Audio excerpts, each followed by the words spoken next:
샬롬 샬롬 샬롬 샬롬 샬롬. 하나님 사랑합니다. 여러분 주 안에서 사랑합니다. 사무엘 19장 말씀이죠. 1절에서 15절 화평케 하는 자가 되라. 이런 내용으로 함께 은혜를 나누겠습니다. 압살롬의 반란은 실패로 끝이 났죠. 압살롬은 요압에게 죽임을 당했고 압살롬을 지지했던 온 이스라엘 지파는 뿔뿔이 흩어져서 자기 고향으로 돌아갔습니다. 다윗은 승리 소식에도 전혀 기쁠 수 없었죠. 전쟁에서 수고하고 돌아온 군사들에게도 아무런 치하를 하지 못합니다. 오직 압살롬의 죽음을 슬퍼하며 자기 집에 집거하여 지냈어요.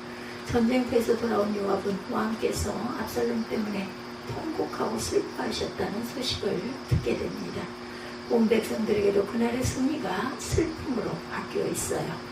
그날 군사들이 왕께서 그 아들 때문에 슬퍼하신다는 말을 듣게 된 거죠. 그날 싸움에서 패배한 군사들이 부끄러워 슬그머니 들어가듯 그렇게 성 안으로 들어갑니다. 왕은 여전히 얼굴 가리고 큰 소리로 울고 있어요. 내 아들 압살롬아, 압살롬아, 내 아들아, 내 아들아. 그때 요압이 집으로 들어가 왕께 말하죠. 오늘 왕께서는 왕의 모든 군사들을 수치스럽게 만들고 계십니다. 저들은 왕의 목숨과 왕의 아들, 딸들과 왕의 아내와 호궁들의 목숨을 구해주지 않았습니까? 왕이 이렇게 하시는 것은 왕께 반역한 사람들은 사랑하고 왕을 사랑하는 사람들은 미워하는 것입니다. 19장 보면은 5절에 이렇게 말씀하고 있죠. 요압이 집에 들어가 왕께 말씀드리되 왕께서 오늘 왕의 생명과 왕의 자녀의 생명과 처첩과 비빈들의 생명을 구원한 모든 부하들의 얼굴을 부끄럽게 하시니 왕께서 미워하는 자는 사랑하시며 사랑하는 자는 미워하시고 오늘 지휘관들과 부하들을 멸시하심을 나타내심이라. 오늘 내가 깨달으니 만일 압살롬이 살고 우리가 죽었다면 왕이 마땅히 여기실 뻔하였나이다. 아주 아픈 소리를 뼈 아프게 하죠. 차라리 압살롬이 살고 우리 모두가 죽었다면 왕이 기뻐하셨으리다. 그러니 이제 밖으로 나가서 왕의 군사들에게 위로해 주십시오. 여호와를 두고 맹세하는데 왕이 밖으로 나가지 아니하시면 밤이 오기 전에 왕 곁에 남아있을 군사가 한 명도 없을 것입니다. 그것은 왕이 어릴 적부터 지금까지 당한 모든 재앙보다 더 심한 환난이 될 것입니다. 그래서 왕이 일어나 성문의 자리를 잡고 앉습니다. 군사들은 왕께서 성문에 앉아 계신다는 말을 듣고 모두 그 앞으로 나아가죠. 다윗은 비로소 군사들의 노고를 치하합니다. 한편 압살롬의 편에 섰던 온 이스라엘 지파는 고향으로 돌아갔어요. 그리고 그것을 서로 의견들을 내며 말합니다. 왕은 우리를 원수들의 손에서 구원해내셨고 블레셋 사람들의 손에서도 구해내셨다. 그런데 지금은 압살롬 때문에 이 나라에서 도망치셨다. 그리고 우리가 기름 부어 우리를 다스리도록 세운 압살롬은 이미 싸움터에서 죽어버렸다. 그러니 왕을 다시 모셔와야 할 텐데 왜 아무도 말이 없는가. 결국 그들은 다윗을 재추대하기로 결의를 하죠. 그러나 반란을 성공했었던 유다와 베냐민 지파는 아무런 움직임이 없습니다. 이 모든 상황을 접한 다윗은 제사장 사독과 아비아달에게 사람을 보내 이렇게 전달을 합니다. 유다의 장로들에게 이스라엘에 두고 퍼진 이야기가 왕의 집에까지 미쳤는데 너희가 왕을 왕궁으로 모시는데 맨 나중이 되려느냐. 너희는 내 형제들이요 내 친족이다. 근데 어떻게 너희가 왕을 다시 모시는데 나중에 되겠느냐 하고 물으라. 그리고 아마샤에게는 내가 내 친족이 아니냐. 내가 만일 지금부터 요압을 대신해 항상 내 군대의 사령관이 되지 않는다면 하나님께서 내게 심한 벌을 내리고 또 내리셔도 좋다라고 전하여라. 다윗 왕은 온 유다 사람들의 마음을 되돌려 한 마음이 되게 합니다. 그들은 왕께 말을 전하죠. 왕과 왕의 모든 신하들은 돌아오십시오. 다윗 왕은 돌아와 요단강에 이르릅니다. 그때 유다 사람들은 왕을 맞아 요단강을 건너게 하려고 이미 길갈에 도착해 있었어요. 이렇게 해서 다윗은 반란군을 진압하고 온 이스라엘 지파의 재추대를 받으면서 예루살렘으로 무사히 귀환하게 되죠. 다윗이 예루살렘으로 복귀하는 과정에서 우리는 무엇을 배울 수 있는지 함께 은혜를 나눕니다. 사랑으로 권면해야 되겠죠? 다윗은 반란군을 진압했다는 소식에도 기뻐하거나 자기 백성을 치하지를 못했어요. 압살롬의 죽음 때문에 식음을 전폐하고 깊은 슬픔에 잠겨서 국사를 돌보지 않습니다. 백성들은 승리를 했음에도 다윗의 눈치를 살피며 지냈고 이를 보다 못한 요압은 다윗에게 직언을 한 거죠. 왕께서는 왕의 가족을 구한 백성들을 부끄럽게 하셨습니다. 압살롬이 살고 우리가 죽었다면 왕이 기뻐하실 뻔했습니다. 만일 당장 백성들에게 치하지 않는다면 모든 백성들이 다 떠날 것이고 왕은 인생 최대의 불행을 겪게 될 것입니다. 압살롬이 살고 우리가 죽었다면 왕이 기뻐하실 뻔하였나이다. 만일 당장 백성에게 치하지 않는다면 모두가 왕을 떠날 것이다, 이렇게 얘기를 하죠. 요압의 직언은 무례와 오만이 가득 담긴 그런 직언, 아픈 직언이죠. 다윗은 요압의 직언에 상처를 받고 이후로 요압을 경계하고 멀리하기 시작을 합니다. 우리는 다른 사람에게 권면할 때 성경적인 원리를 따라 권면해야겠죠. 첫째, 경우에 합당한 말로 지혜롭게 자상하게 권면해야 합니다. 잠언 25장 11절이죠. 경우에 합당한 말은 아로새긴 은쟁반의 금사관이라. 요압의 권면은 첫 번째 원리는 합당했어요. 요압은 심각했던 국가 상황에 시적절한 직언을 하므로 다윗을 정신 차리게 하고 국사를 다시 돌보게 하죠. 이처럼 형제를 우리는 권면할 때 하나님께 지혜를 구해서 하나님이 주신 지혜로 적절한 권면을 해야 되겠다. 둘째, 그 사람과만 상대하여 1대1로 권면하자. 마태복음 18장 15절입니다. 내 형제가 죄를 범하거든 가서 너와 그 사람과 상대하여 권고하라. 만일 들으면 내가 내 형제를 얻은 것이요. 요압은 이 원리도 충실히 이행했어요. 다윗의 집을 찾아가서 1대1로 권면하죠. 이처럼 형제를 권면할 때 여러 사람이 듣는 데서 할 것이 아니라 조용히 그 사람과 1대1로 권면해야 한다. 만일 형제를 여러 사람이 있는 데서 공개적으로 권면하면 형제가 자존심 때문에 잘못을 인정하지 않고 오히려 반발할 수 있기 때문입니다. 셋째는 아버지가 자녀에게 하듯 사랑으로 권면해야 합니다. 데살로니가전서 2장 11절입니다. 우리가 너희 각 사람에게 아버지가 자기 자녀에게 하듯 권면하고 위로하고 경계하노니. 요압은 세 번째 원리를 이행하지 않았어요. 요압의 권면은 90%는 옳았지만 나머지 10%가 옳지 않았습니다.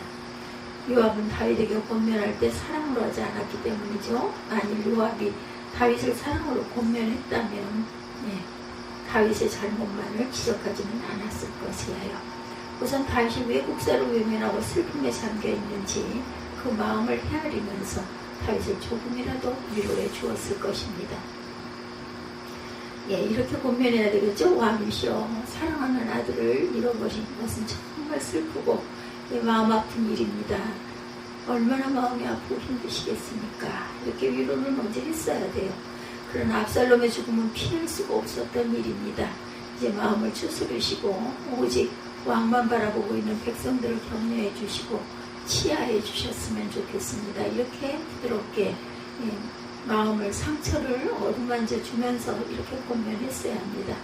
우리는 형제를 권면할 때 내가 그에게 마치 선생이라도 된 것처럼 그렇게 굴어서는 안 되겠다. 형제처럼 얼마든지 실수할 수 있는 우리 또한 연약한 존재들이죠. 아버지가 자녀의 잘못을 사랑으로 감싸듯이 그렇게 마음으로 권면해야 한다. 사랑으로 권면할 때 형제는 잘못을 깨닫고 옳은 대로 돌이키게 된다는 거죠. 또한 화평케 하는 자가 되어야 됩니다. 다윗은 반란군을 진압했음에도 곧장 예루살렘으로 돌아가지를 못했어요. 그 이유는 온 이스라엘 지파가 다윗을 배반하고 압살롬을 지지했던 자신들의 행동을 스스로 반성하고 다윗에게 돌아오기를 기다렸기 때문이죠. 결국 다윗이 원했던 것은 하루라도 빨리 자신의 왕위를 되찾는 것이 아니었고 무엇보다 이스라엘 지파가 화평과 화목을 회복하는 것을 원했던 거죠. 다윗의 바램대로 이스라엘 10지파는 압살롬에게 자신들이 기름 부은 것을 무효화하고 다윗을 왕으로 재추대하기로 결의를 합니다. 그러나 유다 지파는 반란에 선봉했었다는 죄책감 때문에 나서지를 못하고 있어요. 이에 다윗은 사독과 아비아달 두 제사장을 중재로 세워서 유다 지파 장로들에게 메시지를 전달하죠. 자신은 유다 지파와 한 혈육이므로 유다 지파가 앞장서서 자신을 재추대하기를 원한다는 이 내용이었습니다. 뿐만 아니라 유다 지파 인물 중에 인물인 아마샤가 비록 압살롬의 편에 섰었지만 아마샤를 용서하고 그를 요압을 대신해 이스라엘의 군대 장관으로 기용하겠다는 공약을 내걸었어요. 그 결과 유다 지파는 다윗을 재추대하는 일에 성공에 나섰고 이스라엘 온 지파는 다윗을 왕으로 재추대하고 다윗을 기쁨으로 영접하게 되죠. 다윗이 자신을 배반했던 온 이스라엘 지파 백성들을 절대로 미워하지 않았습니다. 그들의 배반을 용서했고 그들과 화평하기를 원했어요. 다윗의 이 마음은 하나님 아버지의 마음과 같습니다. 고린도서 5장 18절에 하나님이 그리스도로 말미암아 우리를 자기와 화목하게 하시고 또 우리에게 화목하게 하는 직책을 주셨으니 우리가 하나님과 원수된 자였을 때 하나님은 자기의 아들을 화목제물로 내어주시고 우리와 화목하기를 간절히 원하셨어요. 결국 우리는 예수 그리스도로 말미암아 하나님과 화평을 회복합니다. 19절에도 고린도후서 5장 19절입니다. 화목하게 하는 말씀을 우리에게 부탁하셨느니라 이렇게 말씀하죠. 우리가 먼저 화목하신 후에 우리에게 화목하게 하시는 말씀을 주셨어요. 그리고 우리로 하여금 화목하게 하는 직책을 감당하라고 말씀하시죠. 예수님은 팔복의 말씀에서 화평케 하는 자는 복이 있나니 저희가 하나님의 일컬음을 받으리라 이렇게 말씀하시죠. 세상 어디에 가든지 화평케 하는 자가 우리는 되어야 되겠습니다.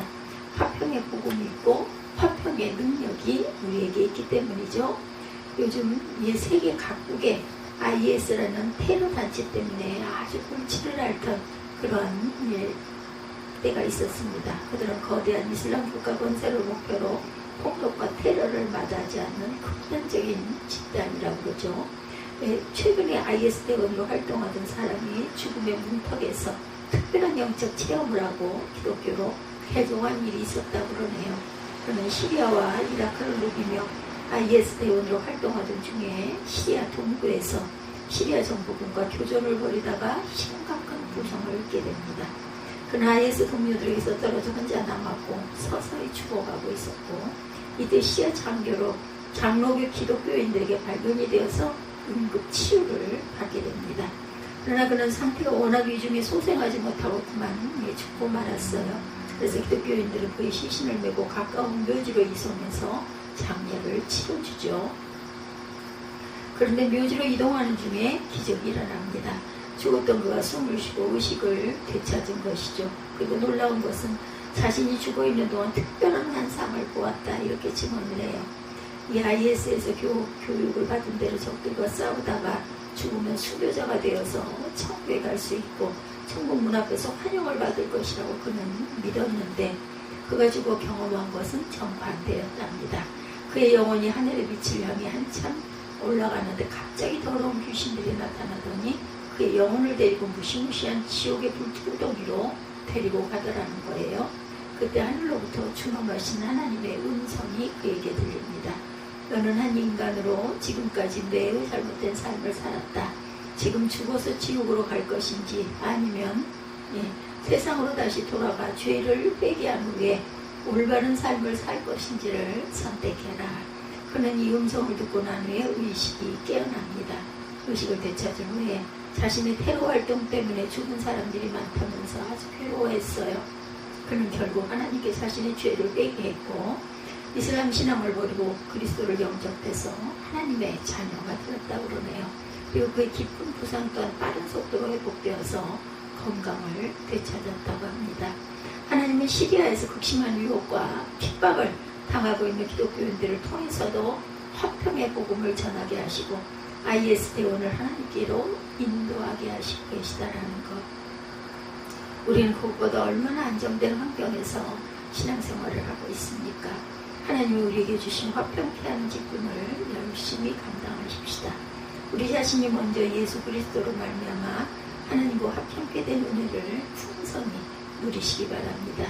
하나님과 화평하고 화목하게 된 삶이 얼마나 복된 기쁜 삶인 것을 우리가 알고 우리 주변에 믿지 않는 자들에게 항상 사랑으로 권면해 가십시다. 그리고 이 기쁨을 다른 사람에게 전함으로 화평케 하는 자의 사명을 감당하는 저 여러분 되시기를 주님의 이름으로 축복합니다.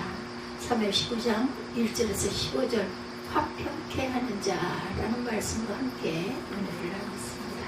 기도하시겠습니다.